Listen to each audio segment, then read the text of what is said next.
If you'd planned on going away for college, getting dropped off at campus in the fall, that's no longer a given. If you are planning to work while going to school, finding that first job is going to be tougher.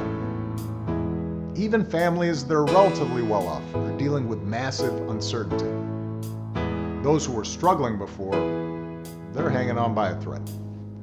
All of which means that you're going to have to grow up faster than some generations.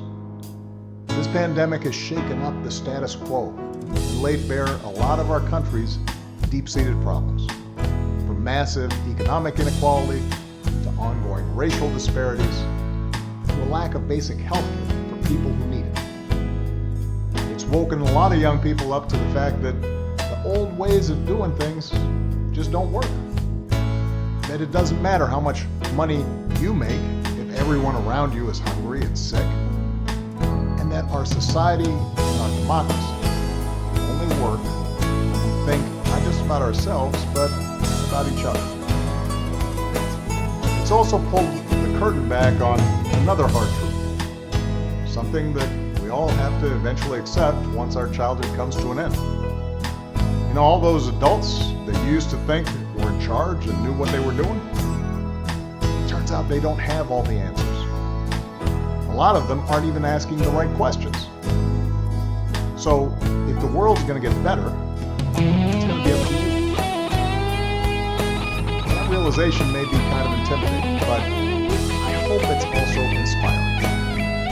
With all the challenges this country faces right now, nobody can tell you, no, you're too young to understand, or this is how it's always been done. Because with so much uncertainty, with everything suddenly up for grabs, this is your generation's world to shape. Since I'm one of the old guys, I won't tell you what to do with this power that rests in your hands. But I'll leave you with 3 quick pieces of advice. First, don't be afraid. America's gone through tough times before. Slavery, civil war, famine, disease, the Great Depression, and 9/11. And each time, we came out stronger. Usually because a new generation, young people like you, learned from past mistakes and figured out how to make things better. Second, do what you think is right. Doing what feels good, what's convenient, what's easy, that's how little kids think.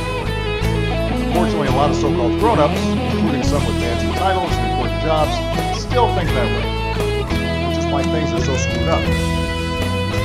I hope that instead you decide to ground yourself in the values that last, like honesty, hard work, responsibility, fairness, generosity, respect for others. You won't get it right every time. You'll make mistakes like we all do.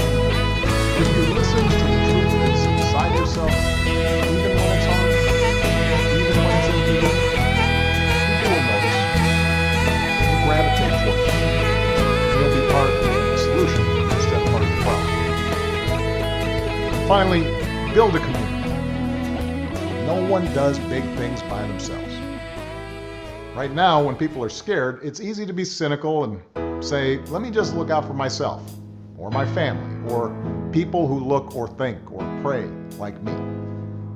But if we're going to get through these difficult times, if we're going to create a world where everybody has opportunity to find a job and afford college, if we're going to save the environment and defeat future pandemics, then we're going to have to do it together.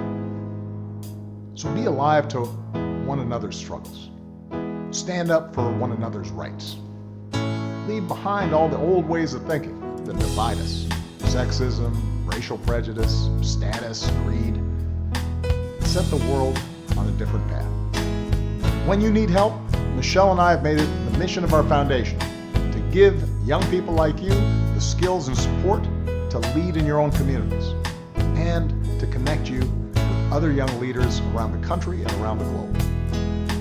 But the truth is, you don't need us to tell you what to do, because in so many ways, you've already started to. Congratulations, class of 2020. Keep making us proud.